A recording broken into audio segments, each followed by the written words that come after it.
Hey everyone, it's Paul Duvall, Chief AWS Evangelist at Emphasis and a founder of Stelligent. So when we're building software applications, we all have secret information, secret configuration information like passwords and API keys and things like that. And we know we're not supposed to put those in plain text files or environment variables and things like that.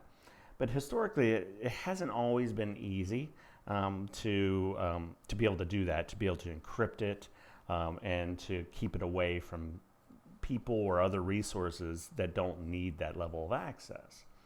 And so this is why AWS in 2018 released AWS Secrets Manager.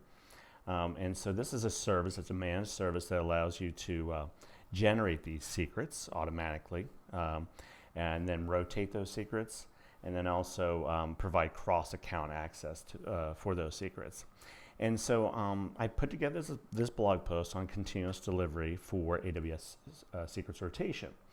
And in the blog post, I go over all the steps of what it takes to automate this and create a deployment pipeline, create a continuous delivery process that goes over all this. And so the key services that help automate this are AWS Cloud9, which is a template language that allows you to automate the provisioning of your AWS resources.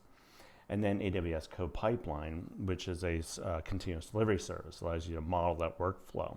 And so I create a 5-stage pipeline that I walk through in the blog post. And so like a lot of stuff that we do, it's an end-to-end solution. It's not just a snippet here and there. You can actually build this solution in your AWS account. So I walk through all those steps. And so what I'll do in this screencast, this video, is really walk through all those steps along with you. And so first thing you'll do is you'll set up AWS Cloud9. So Cloud9 is a cloud-based IDE. You can run this in your own IDE as well, but you would need to make a couple modifications just because I make some specific references to Cloud9. Also, I'm running this in the US East 1 region. You can run this in any region that supports the same services that I walked through in this example, but you just need to make a couple modifications in which I'm making specific references to that region. But the CloudFormation templates themselves will work in any region that supports those services. So first thing you'll do is you'll go to the Cloud9 console, and then you're going to create a new environment. And so I'm going to call this secrets, and I'm not going to put it in a VPC. That is an option. I could put it in a VPC. Later on, I'm going to create another ID that actually puts into the VPC that gets generated from the CloudFormation template in this example. But for now, we'll just click on Next Step. We're just going to leave all the defaults, Linux and T2 Micro and so forth. Then click on Next Step. And then you're just going to click on Create Environment. And it's going to take a couple minutes or so. It actually instantiates a EC2 instance behind the scenes, and then it gives you access to this IDE. So while it's creating that, let's just walk through the solution architecture for this example. And so the first thing you're going to do is from Cloud9, you're going to launch that CloudFormation template.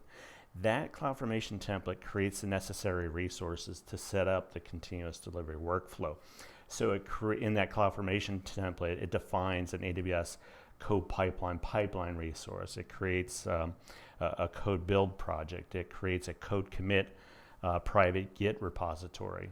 It creates the necessary IAM permissions. And then once that CloudFormation template or that stack is complete, it takes about a minute to launch that. Then the pipeline starts. And that pipeline takes about 25 to 30 minutes or so to run through. And then so we'll walk through all the different resources that pipeline is running. Okay, so we have the IDE set up. And so I talk about the various components that make up this solution. So just at a really high level, I'll be going over this in just a moment in some more detail, but at a high level, you can actually click on each of these and it'll go right to the code. But this is the first CloudFormation template. This is the stack you'll be creating that creates that pipeline and creates those necessary resources I talked about. And then we have a build spec file, and this is something that code build needs. And the purpose of this is actually to create the Lambda function, and it uses the serverless application model. We'll be going over that in a little bit more detail.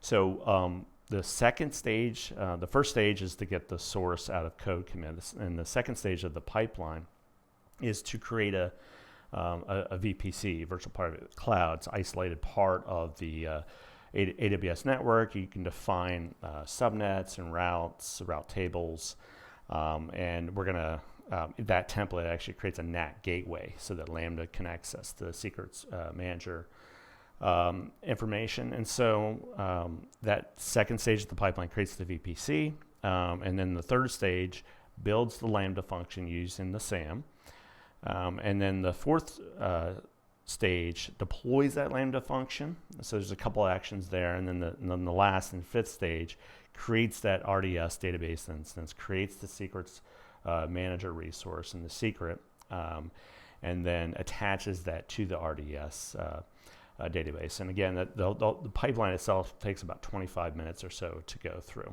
Okay, so now you're going to launch the CloudFormation stack. So as I mentioned here, I'm using a couple examples from AWS that they provide, and I'm also using Cloud9, the Cloud9 templates specifically for creating the VPC. So you will launch the CloudFormation stack, and what you'll do is you can actually open this in raw format. You can just select all and copy this. And what this is doing is it's creating an S3 bucket to store the files that you're then going to upload into S3. And then we're going to use those files that are in S3 to populate the initial population of the code commit repository so that it can immediately start running the pipeline from that source stage. And so I'm going to get some examples out of this GitHub repository, zip everything up, sync it, and then actually run the command to create the stack. And there's a couple of parameters we're passing in that are relevant, but we have the S3 bucket. That S3 bucket is the one that you're going to create that automatically uses your account ID. And then the zip file that contains the files that are in this particular directory, and then it will populate that code commit repository. So we'll copy this, and we'll go back into Cloud9, and we will just paste that in.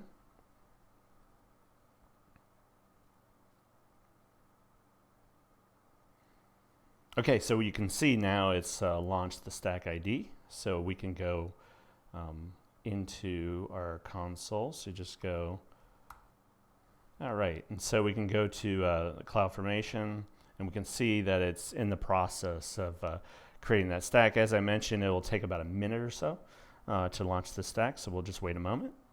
Okay, so you can see that the CloudFormation stack is complete, so we can click on Outputs. This is all in the blog post, so it's all in the instructions there. And you're going to see a key called pipeline URL. We see the links. We just click on the link, and this opens the specific pipeline that got generated from this CloudFormation stack.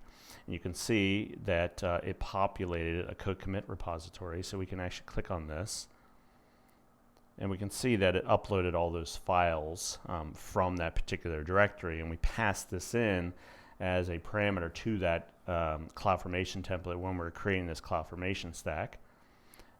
In that CloudFormation stack, it also created the pipeline you see here.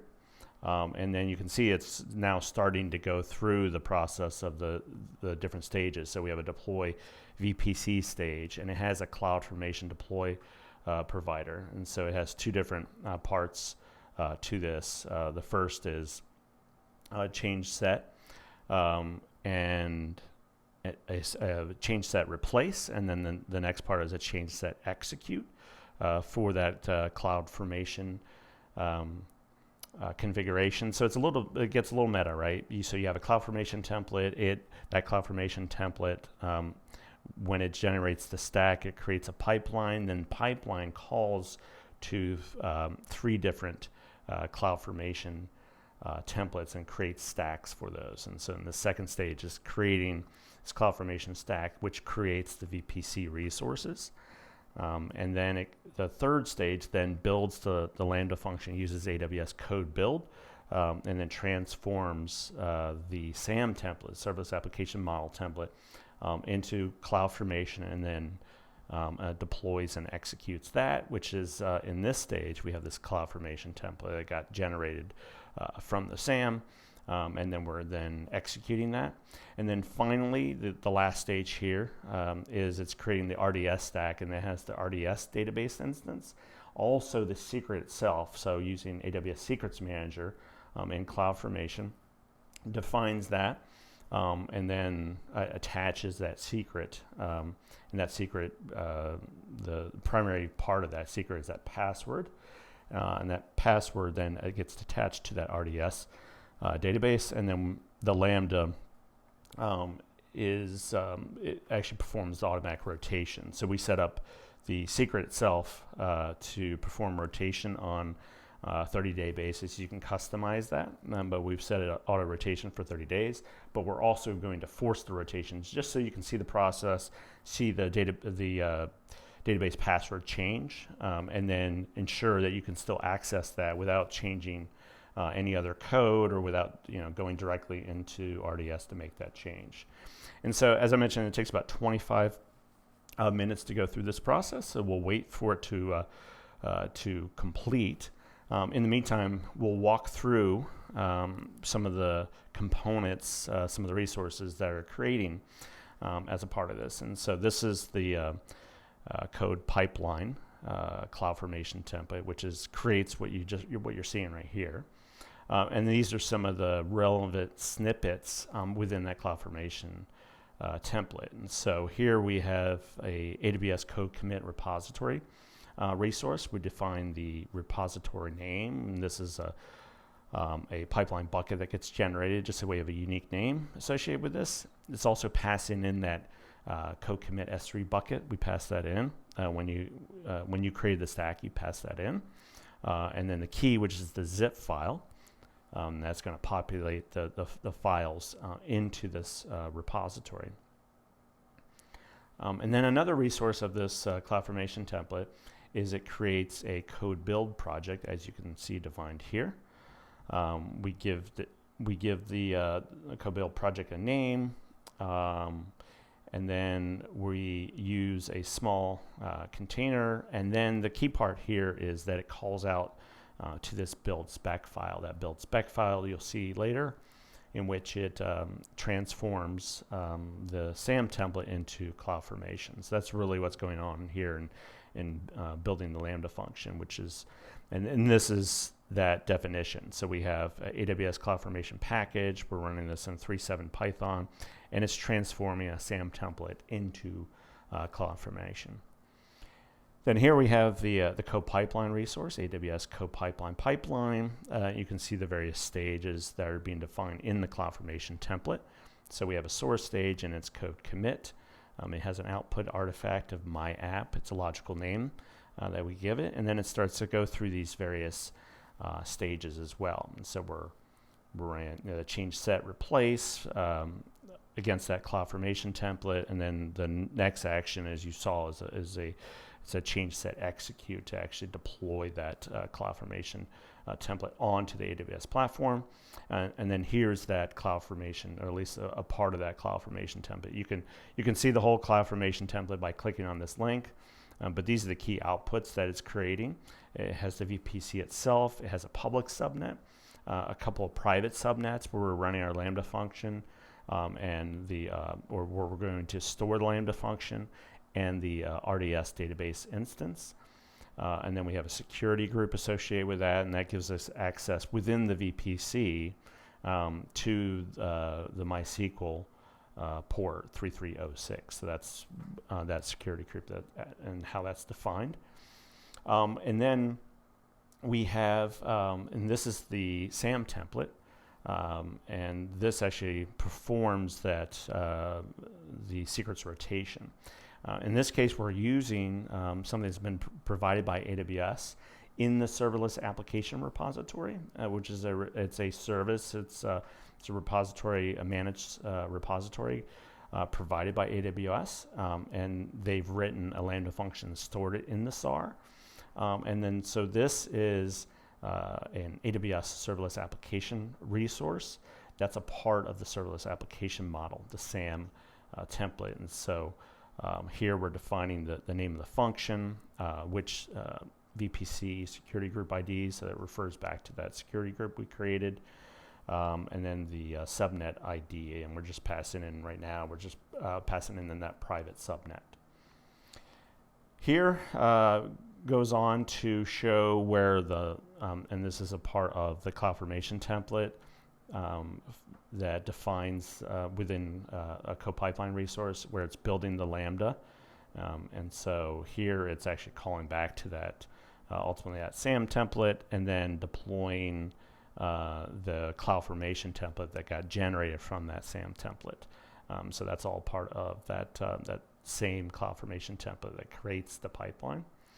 And then this is the CloudFormation template that gets called from CoPipeline in the last stage, the fifth stage. And so here it's defining the secret. So we have AWS Secrets Manager secret. That's a CloudFormation resource, and it's generating automatically generating a 16-character secret string. And so this is encrypted. This is automatically generated by Secrets Manager. And then we're creating an RDS database instance.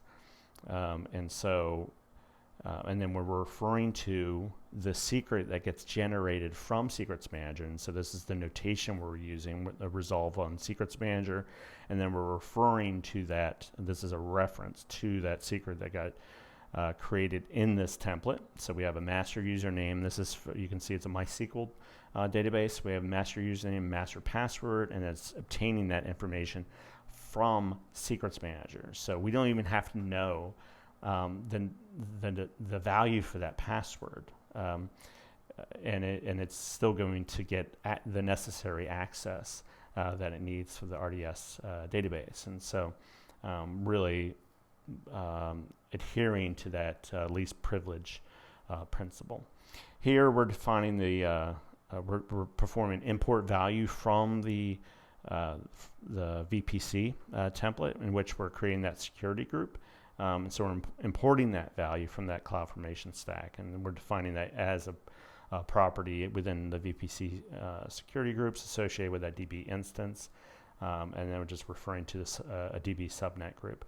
And then this is the key part where we're attaching that secret that we created to the RDS database instance. All right, so we'll take a look at where we are in the pipeline. It's still going through. It's gone through a few stages already, so it's on the last stage here. In fact, it's on the last action. And so we'll just wait a moment. Once that's complete, then we'll be able to connect to the necessary resources that it created and walk through the process of getting access to the RDS database instance with the secret that got generated from the CloudFormation template.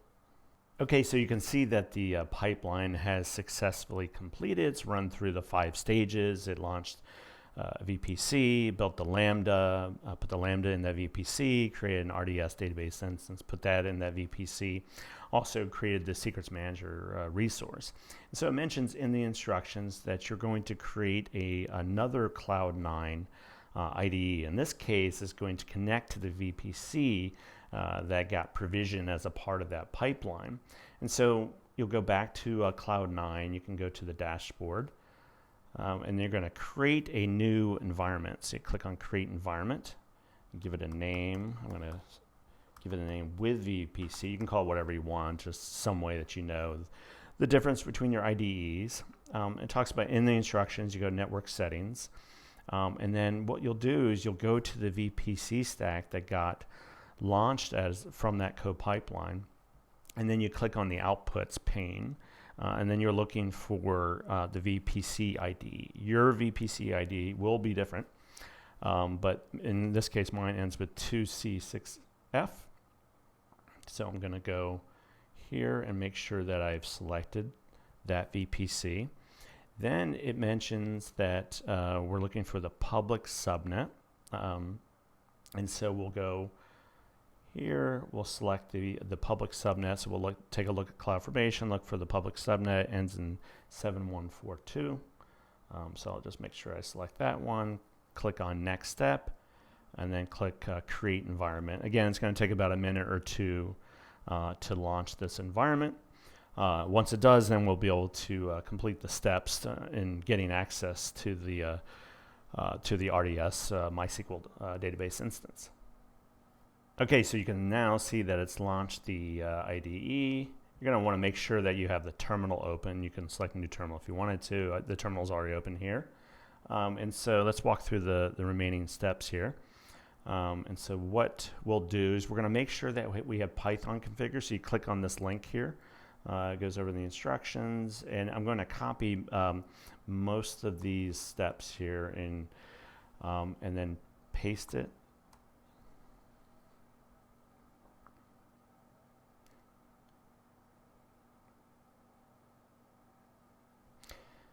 And what these steps are doing is it's making sure that we have the latest version of Python, and then we're also upgrading pip. Pip is the package manager for Python. And then what I'm doing here is I'm ensuring it's in my path, so I can easily refer to Python. When I call Python, it's going to refer to that specific Python.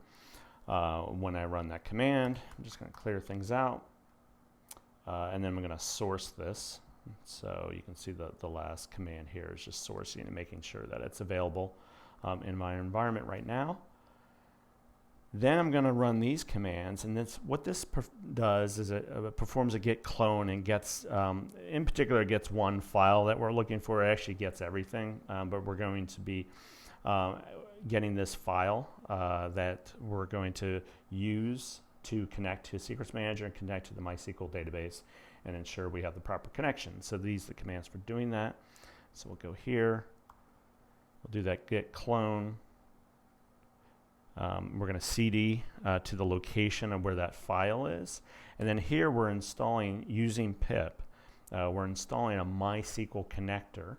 And that MySQL connector allows us to get access to MySQL and then run the Python command. And so now that we have that set up, we're going to go to the Secrets Manager console. And this is the secret that got generated from that CloudFormation template. And so I can retrieve the secret value. And so this is definitely secret information. It's actually encrypted, but it's just unencrypting and retrieving that value for you. And as it mentions in the instructions here, your command is going to look something like this, but yours is going to be different. So first, I need to change this. This is the host, and so I pass in the -h and I put the host in, and then so I copy that. I go back to my IDE. I put the command in here, and then it prompts me for the password.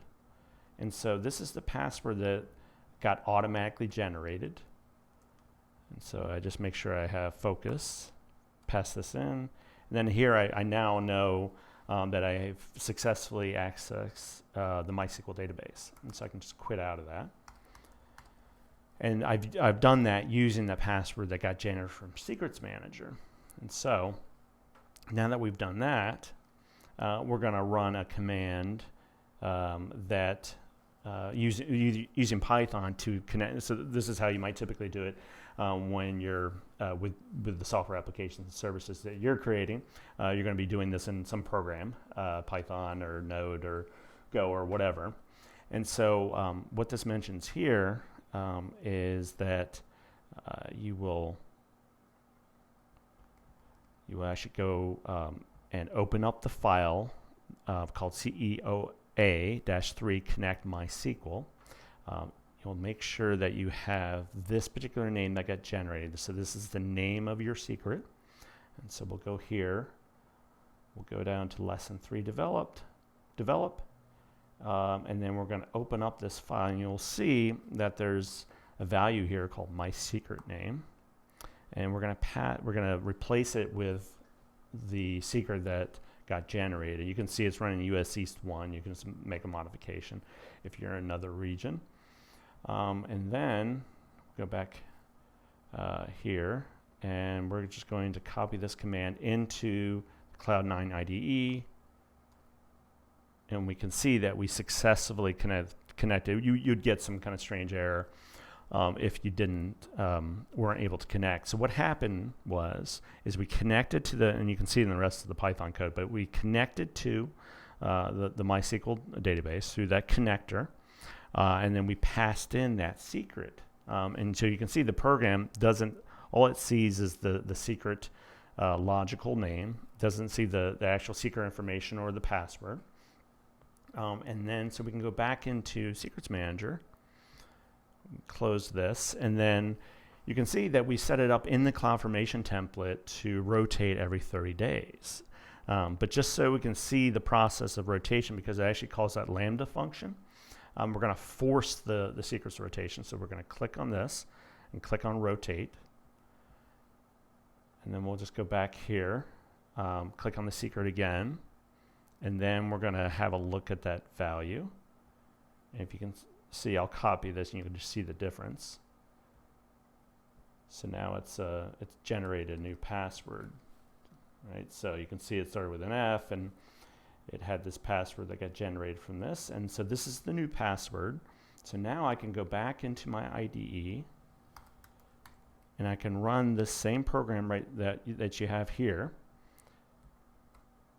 and it's still connecting. Right? So it automatically rotated that. In my code, I don't have to make a change at all. It's just referring to that logical name, and then it's getting that secret information from that logical name. So as a developer, I don't ever need to know the password or any other. So you can, extrapolate this to any kind of secret information, an API key or whatever that you might have or need. And so you don't need to make any code changes. And the way it's set up right now is every 30 days it would just automatically do this. And then as a developer, no changes you need to make. You can see, so I go over all the different parts. There's a lot of different resources that were created for a solution like this to really automate the instantiation, the provisioning of all these resources. And so you could use this for Redshift or for your, something internal in your applications where you have secret information. You can use this a kind of process like this. In the appendix, I provide links to code resources, other resources that helped inform this and also be useful for you as well. And in terms of cleanup, you want to go to, first thing you want to do actually is go to Code Pipeline, you go to Cloud9, and you'll want to delete your Cloud9 IDEs because it refers to the VPC. So I'll just actually, I'll delete both of them, but it refers to the VPC. So before you try to delete the CloudFormation stack associated with the VPC, you'll want to make sure that you're deleting the Cloud9 resources. And then you can just go and delete these stacks. You can. This is the one for Lambda, so you can delete this stack. So once it's successfully deleted all these 4 stacks, then you can delete the VPC stack. Once it's deleted that stack, then you can delete the last one, which is creating the pipeline and the associated resources. So that's it, and hope you got a lot out of this. If you have any questions, just reach out to us at Emphasis or at Stelligent or directly to me on Twitter at Paul Duvall. And until next time, thanks a lot for watching.